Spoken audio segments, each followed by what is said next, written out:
Welcome to The Source, where we combine the headlines with in-depth conversations with the newsmakers themselves. I'm Pinky Webb. Today on the program, the military reports that at least 47 people were killed after an Air Force plane crashed in Sulu on Sunday. Defense Chief Delfin Lorenzana orders a full investigation to get to the bottom of the C-130 plane crash. Armed Forces of the Philippine Spokesperson MGen Edgard Arevalo joins us live. And later, after recording its highest emission of sulfur dioxide, PHIVOLCS warns that another eruption may happen again in Taal volcano anytime soon. PHIVOLCS Director Renato Solidum tells us more live.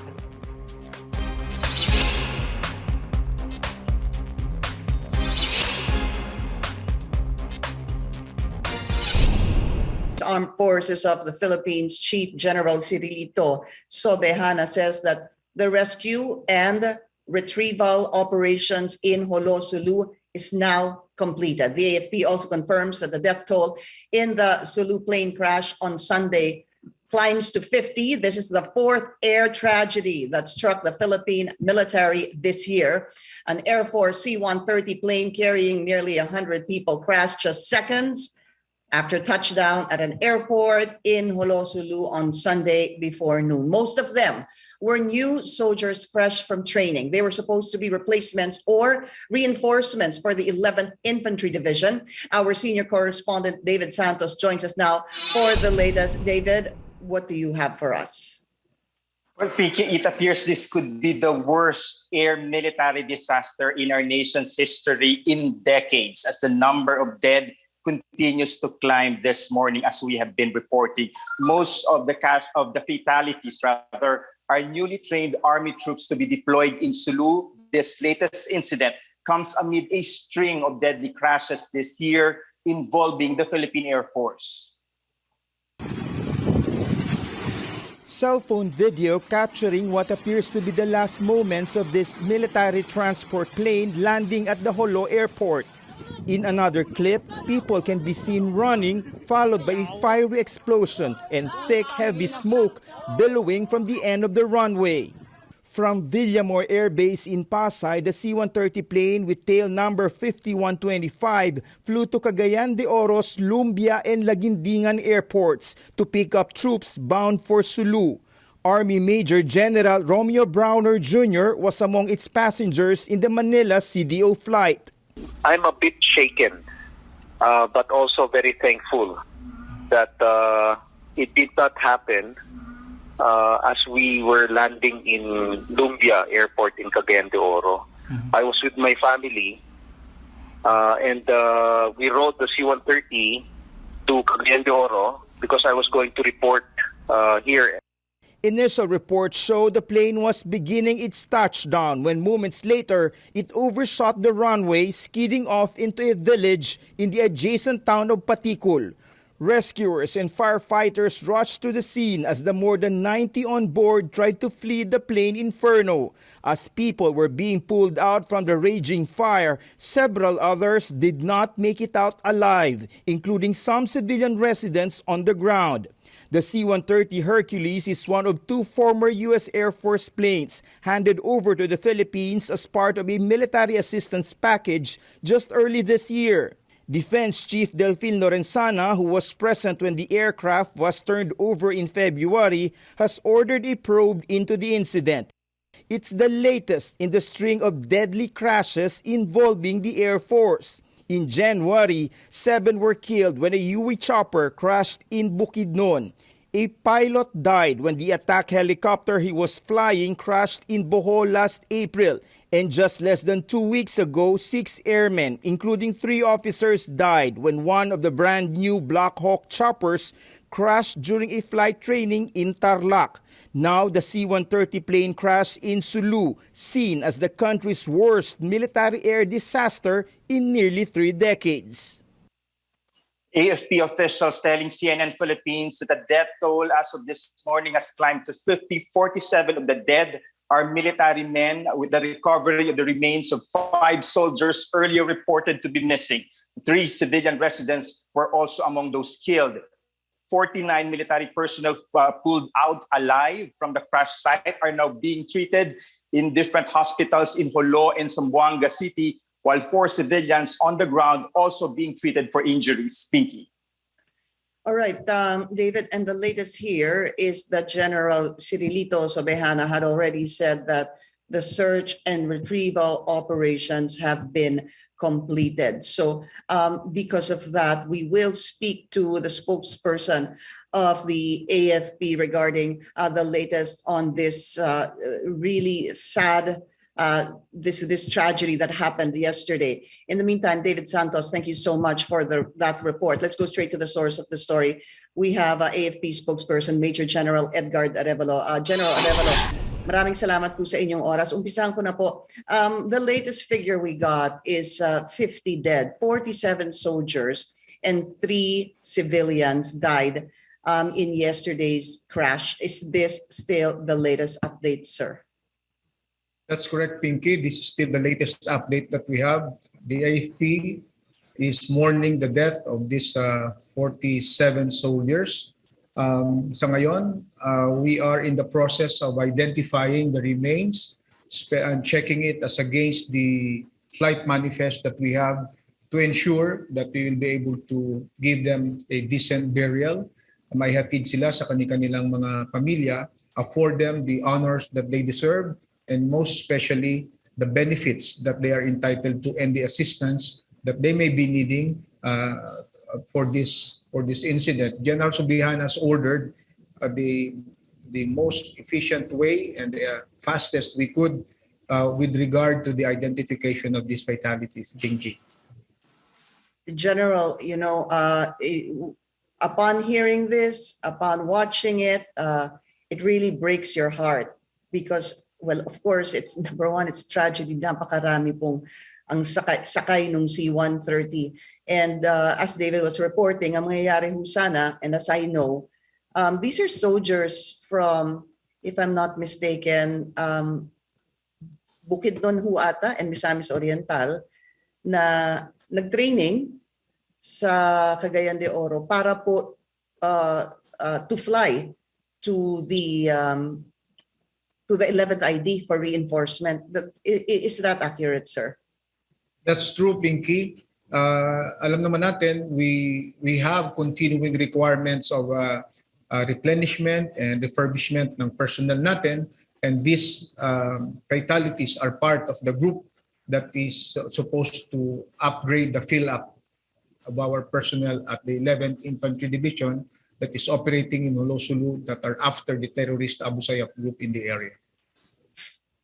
David was also telling us, General, I know you heard his report, that this is the worst accident in 3 decades. We can say that, Pinky, on the context of the number of fatalities that were involved in this crash. But the important thing that we always emphasize is that these aircraft are airworthy. The pilots and the crew are seasoned pilots, very much experienced and rated to fly this aircraft. But as we know and as we can see, despite all the due diligence that we could do humanly possible, incidents like this happen. That's why we are very sad about this incident. Of course, there are speculations and there are information and video coming from different sources, but we cannot say that these are conclusive because, as we said, investigation is yet to begin.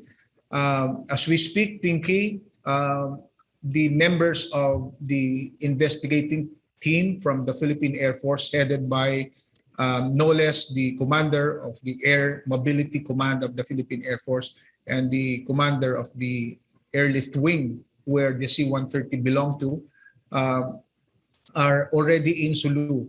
They are after the flight data recorder, which is still yet to be recovered. So, Pinky, until then, we gather all this information, the technical data, then we'll be able to give with conclusivity the reason or the circumstances behind this crash. But what is important that we know as at this time was that the airspeed of the aircraft is sufficient or appropriate for the landing. It landed at the right spot in the runway.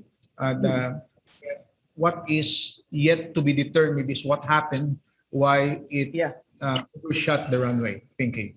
Right. There's so many theories and speculation on why this happened. But General Arevalo, we need to take a very short break. We'll continue this interview in a bit. We'll be right back.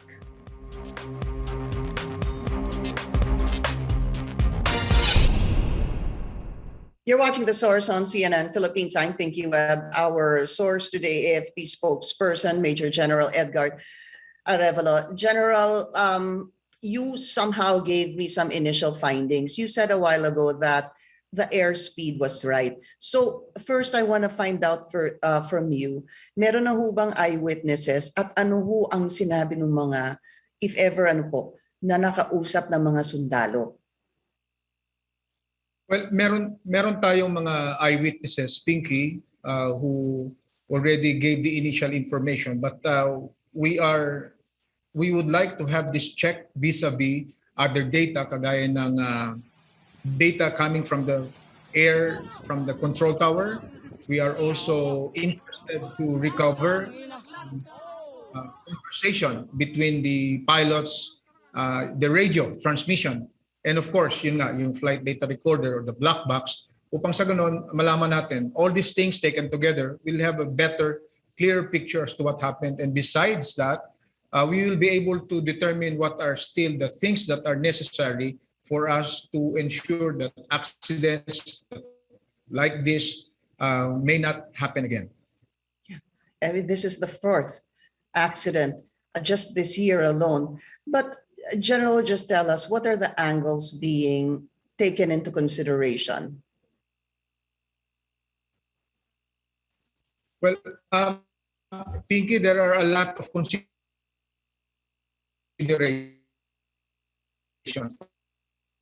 For example, one is the weather, and these are the matters or the parameters to. And from there, we will be able to determine which contributed or which are among these contributed to this accident. Kasi alam naman po natin, General, some of the factors would be the weather, also human error, and the aircraft itself. Hindi ho ba? Those are at least three factors that are automatically going to be considered. That's correct, Pinky. The assurance that we always give our kababayan is that this aircraft is airworthy. It has sufficient flying time before the next maintenance schedule. The pilots are well rated. If I may provide you the information, I have spoken to the commander of the Air Mobility Command, and as I said, also to the commander of the Airlift Wing. This aircraft has still 11,000 hours of flying time before it goes to its next maintenance period. Mm-hmm. So it has plenty of flying time. And as we said, this has just been delivered this year, I think January. So at that time, there are more than 11,000 hours of flying. Hours. Before, and at this time, it still has 11,000 hours before this incident happened.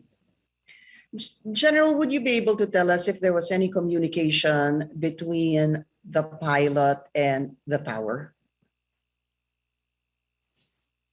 Well, it might have a communication. It must have a communication between the tower and the pilots, because that is part of the coordination that needed to be done during the act of landing of the aircraft.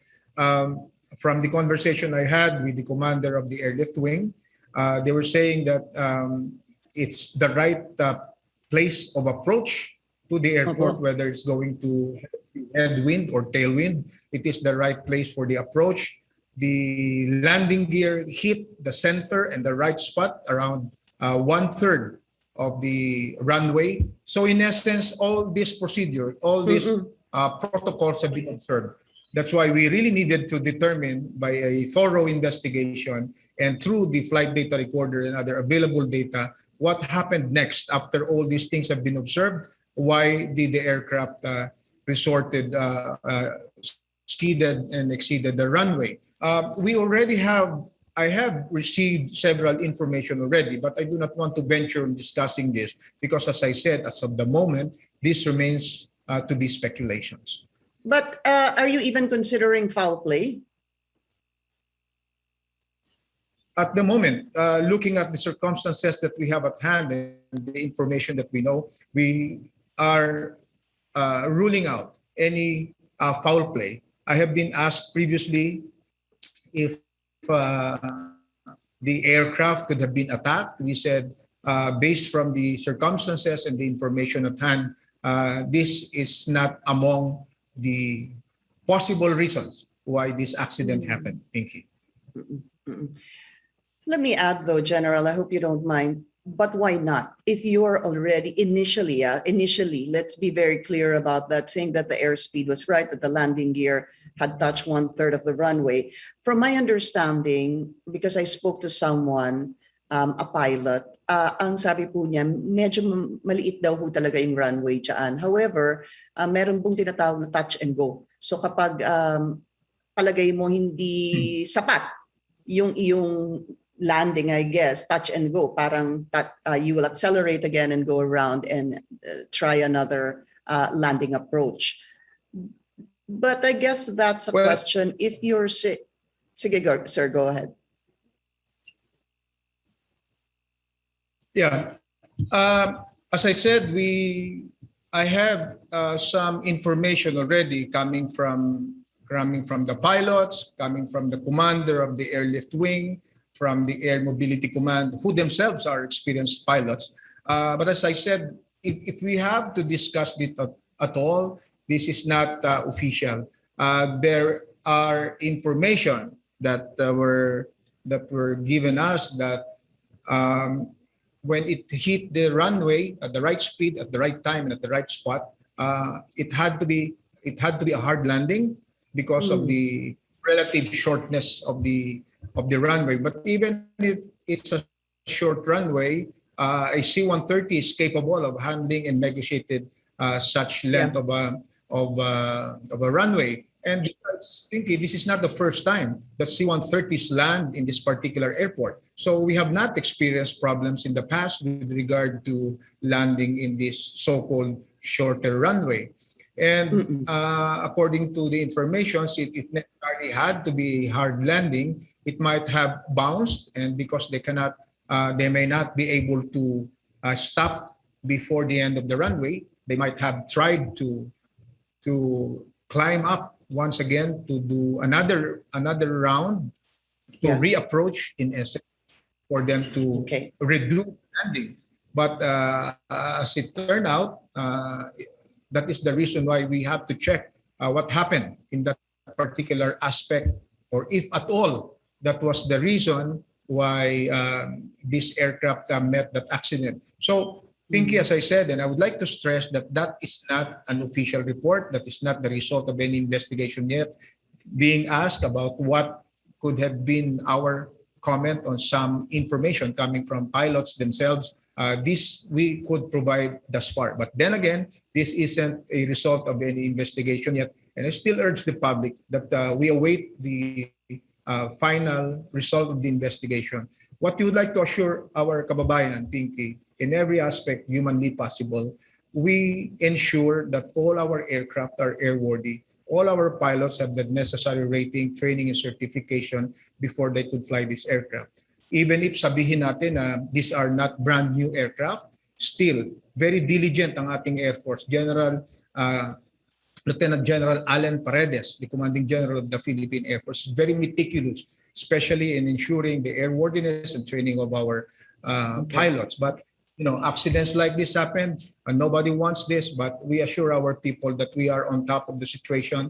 The investigation is there to ensure, try in every humanly possible na hindi na maulit ito. At kaya nga temporarily, grounded muna ang aircraft na kasamahan niya sa fleet upang sa ganon ay masiguro muna natin na na-address natin kung anong issue mayroon at malalaman dito sa investigasyon na ito. AFP Spokesperson Edgard Arevalo. General, thank you so much for your time.